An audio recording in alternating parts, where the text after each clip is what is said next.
Chapter 2. The light was beginning to fade as Ranofer left Rake's courtyard and hurried down the street of the goldsmiths towards the Nile. Behind him, the sky flamed over the mummy-shaped outline of the Libyan cliffs, gateway to the awesome Valley of the Tombs of the Kings.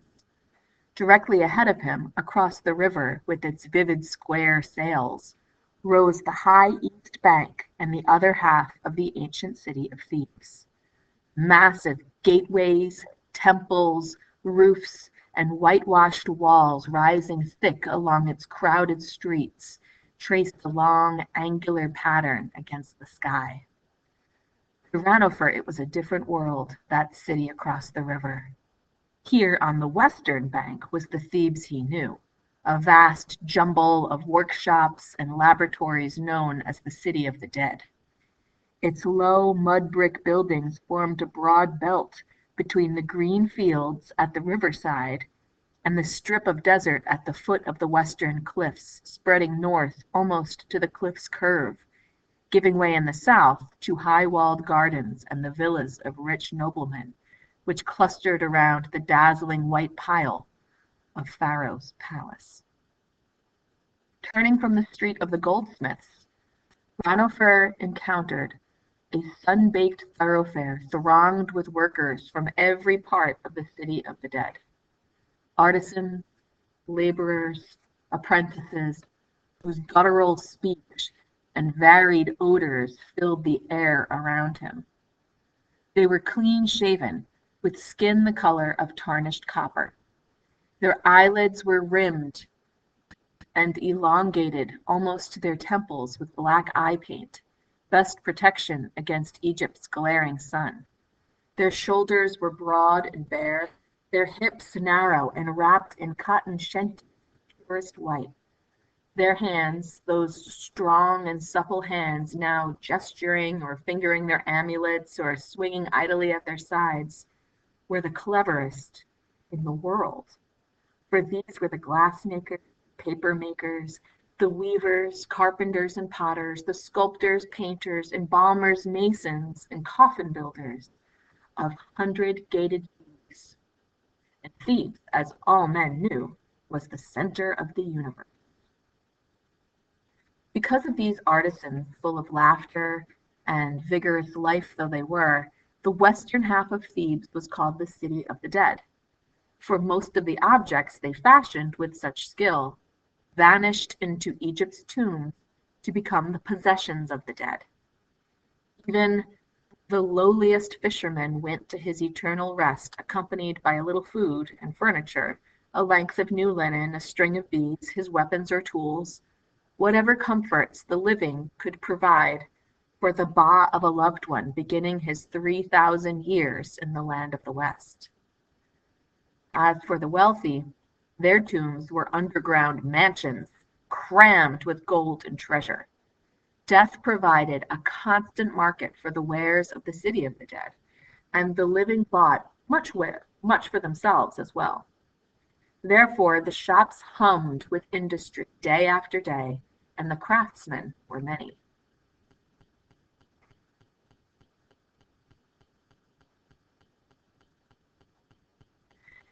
Now, this day was done, and the artisans were homeward bound.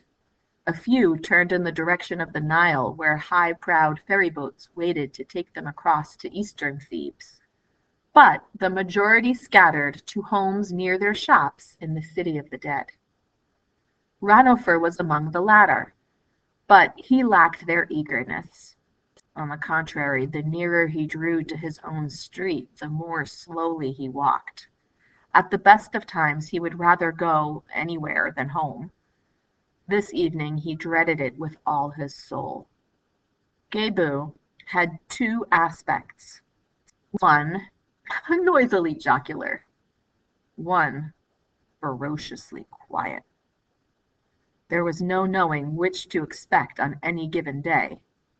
And indeed there was little to choose between them, as Ranofer had long ago learned.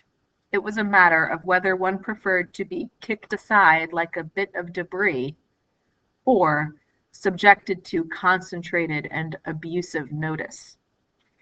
Whichever it was to be tonight, Ranulford did not see how he could face Gebbu and conceal the thing he knew, and he did not know what he was going to do about it. At the last corner ahead, his reluctant feet slowed still more and finally stopped altogether. He stood a moment, took an irresolute step backward, then swerved suddenly and ran down a lane between two of the flower fields near the river. He must think this out. He would go home presently. Later he would go, because he must, but first he must think. Once past the flower fields, the lane narrowed to a path that meandered through the thickets, edging the river. The ground turned marshy here. Patches of sedge and papyrus marked pools of shallow water, and the farther Ranulph went, the more the bushes of the thicket gave way to clumps of slender, rustling reeds higher than his head. He was soon wading oftener than he was walking, but the soft mud filled his feet, and he wandered aimlessly on, trying to make himself believe that his suspicions were unfounded. Perhaps one of the apprentices had been hiding gold dust in his sandal. Perhaps the other porter was no use. The missing gold, the wine Gebbu wanted but never drank, the grinning Babylonian with his sharp glance and his soft, insistent questions, all fitted into a picture too clear to doubt. What was he to do about it? To tell Rake would mean accusing Gebbu, and to accuse Gebbu, Ranulph stood nibbling his thumbnail. The very idea of accusing Gebbu made him shiver. Yet the thieving must be stopped, and there was only himself to stop it. Perhaps if he only threatened to tell what he knew. He had reached the true marsh now, where the thicket gave way entirely to the dense fringe of papyrus growing in the shallow margins of the Nile. As he turned back toward drier land, the reeds behind him rattled, and he whirled. "Good evening to you, young one," said a surprised voice. An old man had appeared through the papyrus stalks, wading up to his calves in the brown water. He was stooped and leather-skinned, with one blind eye and hair like coarse white linen thread. There were smears of river mud on his bare knees and his shenty, and on the gnarled hand with which he held the reeds aside as he gazed with mild astonishment at the boy. Behind him was a small, elderly donkey, loaded high with papyrus stalks. Ranulph had seen the pair often hobbling about the streets of the city of the dead, but their sudden appearance here sent his wits scattering like startled birds. Good evening to you, ancient," he stammered at last. "So you've a tongue after all," remarked the old one. "I wondered if exalted Lord Crocodile had stolen it." "Exalted? Do you speak of the crocodile god, Lord Soaped, or only of the muddy beast in the—" "Softly, boy." The old man darted a glance, half humorous, half anxious, toward the Nile. "Perhaps his lordship is muddy, yes, but what is a little mud? Speak politely of the noble beast, as one learns to who must work each day within reach of his jaws." Ranulph smiled uncertainly, and the old man's face seamed into 1,000 wrinkles of pleasure. "There now, he can smile, too. My lotus, my little donkey. Perhaps he is not so burdened with trouble as we thought when we first saw his face. Is this not a strange hour to come fishing, young one? Ra sailed through the gates of the west half an hour ago." I did not come here to fish," muttered the boy, immediately nervous again. Did his thoughts show so plainly? If so, there was small chance of hiding them from Gebbu.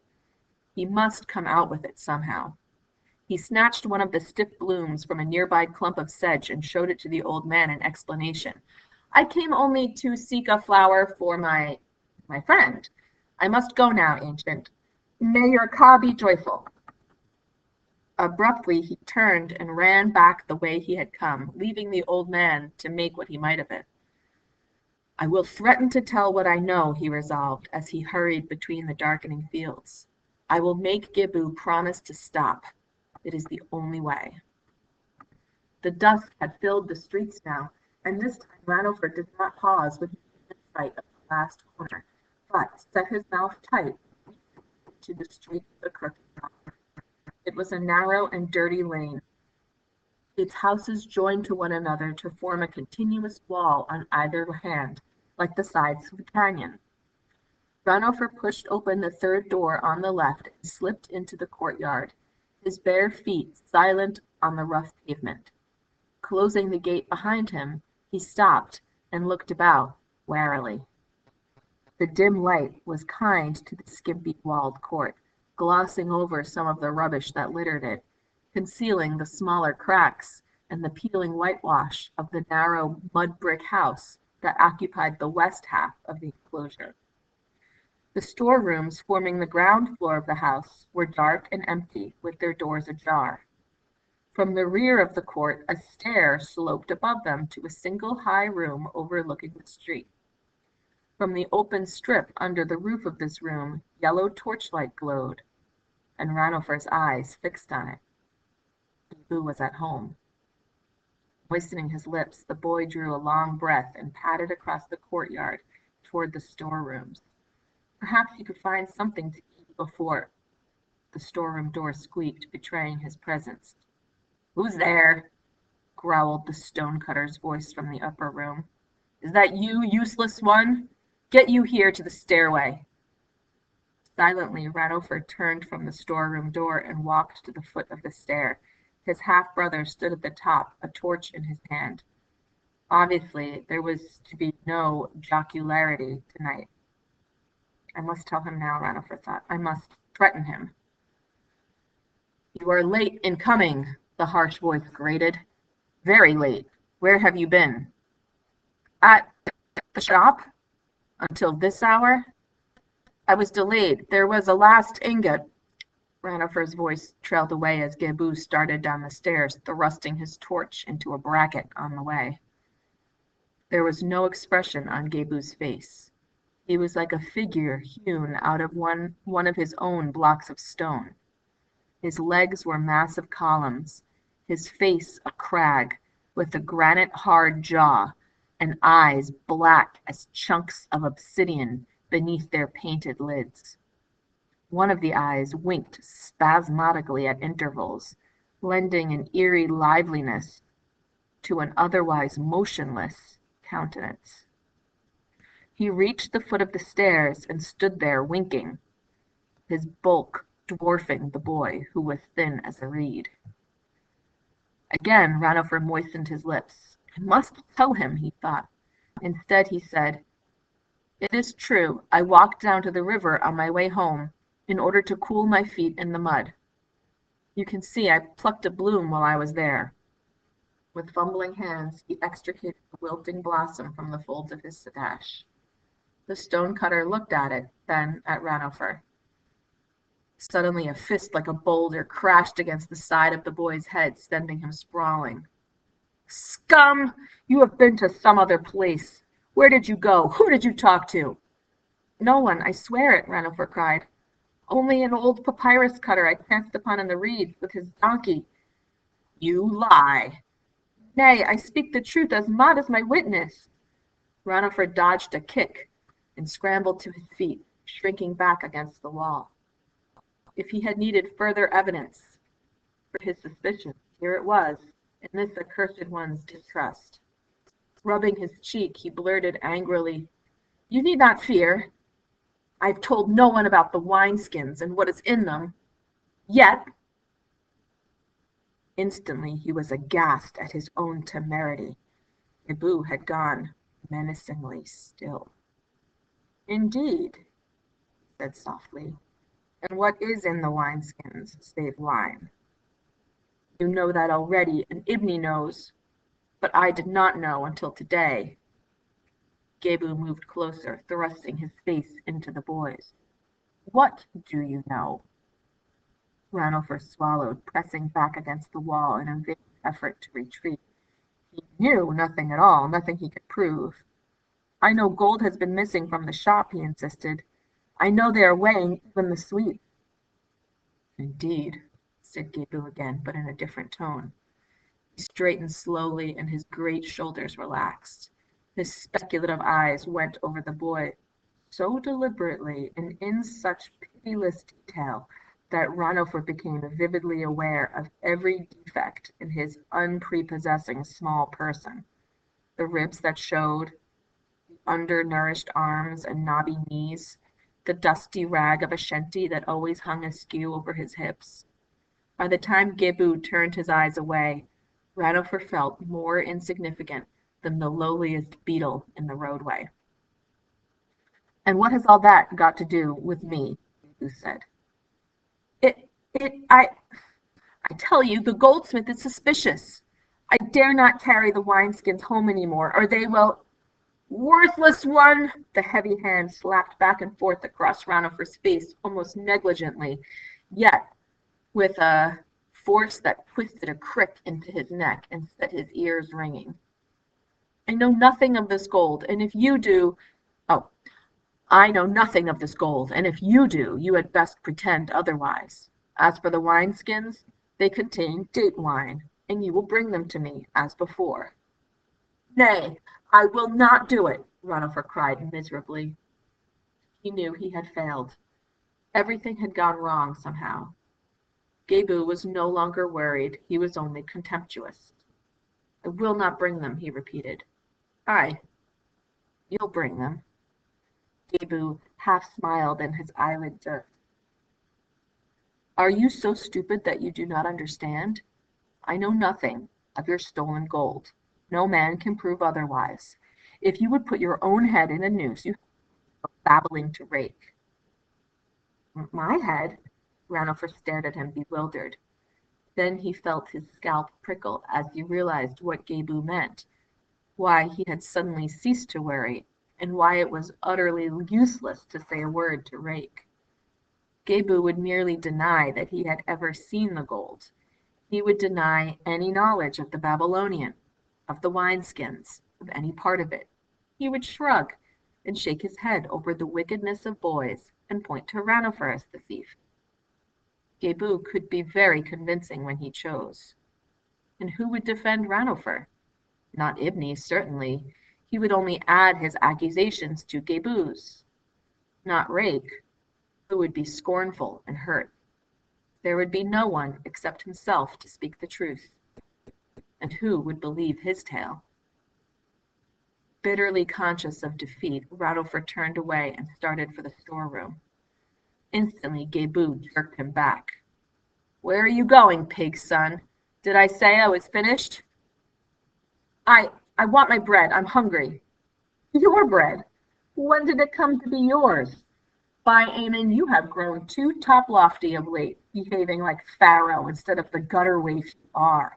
I, a waif, and remember it. Where would you be this moment had I not offered you food and lodging out of the goodness of my heart? Sleeping in the dust of the streets, aye, and fighting the dogs for their leavings. Instead, you live comfortably on my bread. It is mine too. I earn 5 daben a month, and I give you all of it. 5 daben, a fortune. It is all they will pay for porter's work. Ranofer was struggling against tears. Without hope, he offered the old plea. I could earn more, much more, if I could learn, become a pupil, a craftsman. Listen to the princeling. What do pupils earn? Nothing. They must pay instead for their instruction. Who would pay for yours, fatherless one, homeless one? The last words cut like strokes of a lash. Ranofer bent his head under them.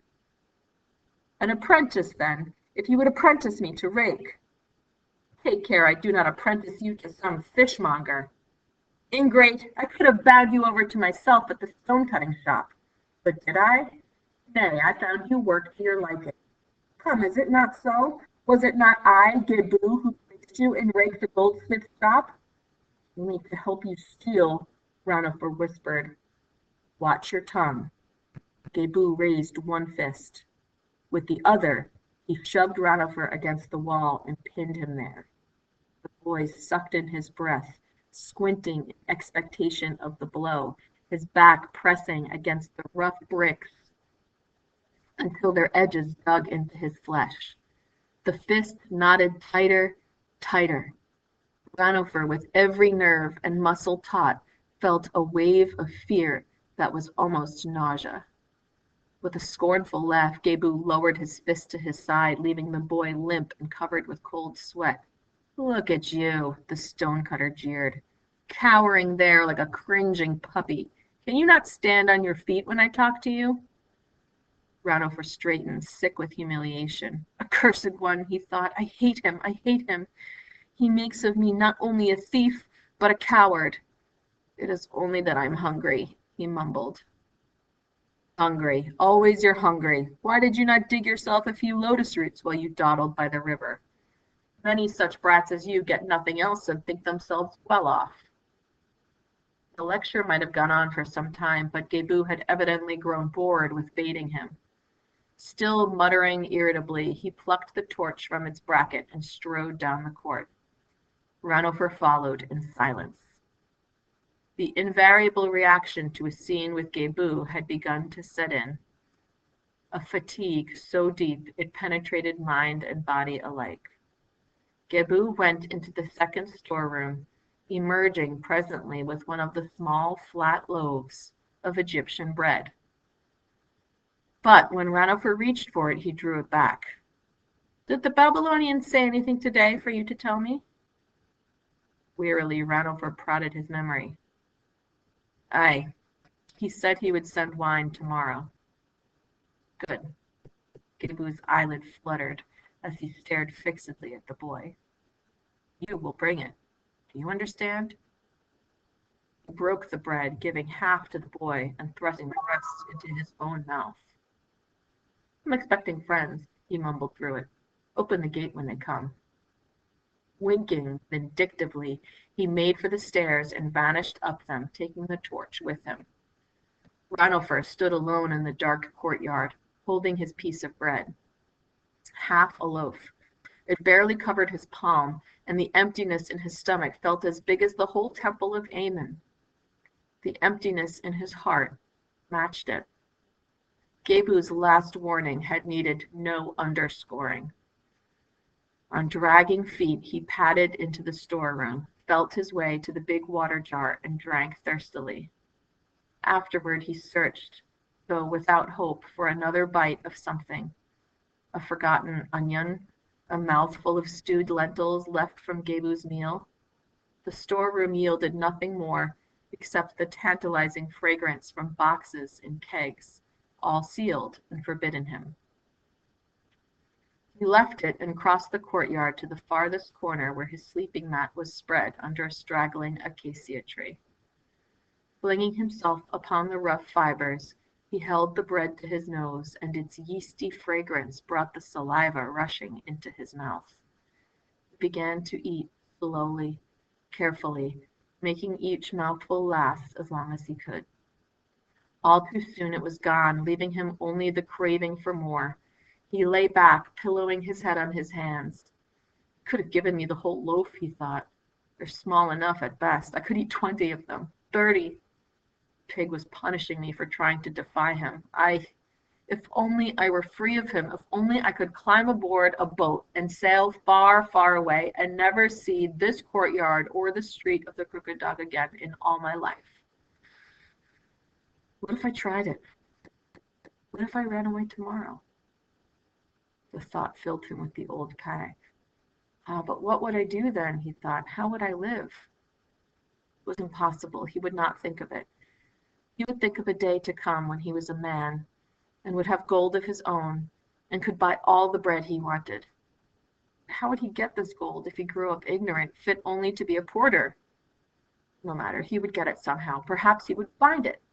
People did find gold sometimes, hidden away in the crevices of the hills or under an old house, buried there by someone long dead and forgotten. Aye, that was it. He would find it. Ranifer closed his eyes, smiling to himself. He could almost see the little gold ingots, row on row, lining the walls of some secret cave that only he would know about. He would take one home each week to Gebu, and there would be no more beatings. Nay, there would be no more Gebu. He would have a house of his own. He, Ranofer, the son of Thutra. He would buy fresh salted fish, and milk, and lentils, and a honey cake, many honey cakes. The gods would smile on him, and Osiris himself, Osiris the merciful, would speak out of the wind to him and direct all his affairs. Aye, and better than all, he would use the ingots for gold working. He would make a broad, fine bowl with a pattern of reed flowers inlaid in a silver wire, and he would make a little eye-paint pot with a hinged lid and a bracelet, perhaps two bracelets. How would he fashion them? In the form of snakes, perhaps, with garnet eyes, or should he shape them like lilies with long stems twining about the arm? Aye, like lilies, and they would be more beautiful than the moon, and all Thebes would stand in wonder before them. Zau, the master, would see them and would carry them to Pharaoh, who would buy them immediately for many coppers, and the fame of Ranofer the goldsmith would spread through all the Black Land. Take few pupils, only the talented ones, as Zau did, and become. A knocking sounded at the gate. Ranofer jerked up his head and stared about dazedly. The stars had come out over the silent courtyard, revealing the rubbish-strewn pavement and peeling walls in all their ugly reality. He sighed, dragged himself to his feet, and walked across the court. The moment he unlatched the gate, it was shoved open with a violence that all but knocked him down. Massaging his bruised ribs, he squinted resentfully into the glare of a torch. "Where is the stone-cutter?" grunted a thick voice. It was Setma, the Nile boat captain. One needed only one's nose to recognize his characteristic aura of river stink and barley beer fumes. Ranofer jerked his head in the direction of the stairway. Up there. The man brushed past, almost dropping his torch in his unsteady progress along the courtyard. In his wake came another man, a tall, stooped figure with a dark cloak folded about him like drooping wings. He was not drunk like the riverman, but Ranofer drew back from him instinctively. Wainaman, he was called. He was a mason. He paused, gazed at the boy a moment with glittering bright eyes, then followed the riverman to the stair on the feet that made no more sound. Shivering, Ranofer latched the gate and went back to his mat. Gebu was bad enough, but his friends were worse. Ranofer had long been sure that Wainaman possessed the evil eye. He fingered his amulet nervously, hoping it had protected him, but he knew it had no power over the evil eye. That required a different amulet, the Uzait, shaped like the sacred eye of the god Horus. His was only the life sign, Ankh, a green glazed cross with a looped top, tied to his wrist with 7 knots to bind his spirit to his body. He could remember the old magician his father had bought it from, and how safe he had felt when it was made fast over the exposed pulse through which his Ka might try to escape. Safe. Ah, it had kept his Ka in his body, but it had saved him from little else. Not from Gebu, not from beatings and hunger, not from Ibni and his hateful wineskins. Ranofer rolled onto his back, trying to switch his thoughts again to the secret cave full of ingots, but the little golden bars kept turning into wineskins in his mind, or into loaves of bread that vanished when he tried to touch them. His stomach knotted with hunger, and his mind with worry. He could not bring that accursed wineskin on the morrow, knowing what it contained. Yet what would Gebu do if he appeared without it? Fear dried his mouth at the very thought. He was afraid of Gebu and his heavy fist, afraid of his own hunger, most of all afraid of the void that yawned always on his right hand, waiting for Gebu to turn him out, sleeping in the dust of the streets, fighting the dogs for their leavings. I am a coward, he thought, a cringing puppy, as Gebu said, and tomorrow I shall become a thief, because I am afraid. Saying it, even to himself without a sound, somehow cleared his mind. He, Ranofer, the son of Thutra, a thief? Staring up through the ragged branches of the acacia to the stars spangling the dark sky, he could see only the kindly face of Rake the goldsmith rising before him, reproach. He turned over and flung an arm over his eyes. I'll not do it, he told himself fiercely. Never, never, not a grain of gold, not a scrap will I bring that evil one. Let him beat me all he likes. Let him have his bread. I'll find my own somehow, or do without. But I'll be no thief. The reproachful face faded from his mind, and his tension vanished, driven out by the exalted sense of heroism with which his own words had filled him. He began to picture himself, a larger, more muscular self, nearly Gebu's size, standing with proudly upflung head before the stonecutter, defying him, smiling coolly at his raging, easily sidestepping his poorly aimed blows, and walking at last from the hateful courtyard without deigning to glance back. Then he would go to the gold house of Zau the master and beg to be accepted as a pupil. Had not Zau almost said he would accept him a month before his father died, when Zau had come to inquire after his old friend's health? He had looked at the little cups and armbands Ranofer had hammered out, and he had said to Thutra, your son shows skill. Perhaps when he's older. Then the evil day of death had come, and old Maria had told Ranofer, weeping, that there would be scarcely enough coppers left for bread after his father's tomb was furnished, and the embalmers paid, and the offerings made to the priests of the necropolis. He could not even go back to the scribe school where he had been learning to read, much less think of Zau, who charged a pupil's fee. Even though Zau was there among the mourners at his father's house that morning, Ranofer had not dared to speak to him, but had stood watching him from a corner, thinking, later, maybe later when I'm older. All the world was grief, confusion that day. Then Gebu had come, a solid form blocking out the sunlight in the doorway so that everyone turned to look. In the silence he had stepped into the room as if he owned it, as indeed it seemed he did. He had a scribe's paper that proved his claims as firstborn. Before this stranger, with his scrap of paper, Zau and Thutra's other friends had stepped aside, departing one by one to their houses and out of Ranofer's life. Soon old Maria vanished too. Gebu sold her at the common slave market to pay for funerary arrangements. He sold the last of Thutra's gold work, and his tools, and his work table. Then he took everything left in the house, including Ranofer, and moved them to the street of the Crooked Dog. And that was the settlement of Thutra's estate.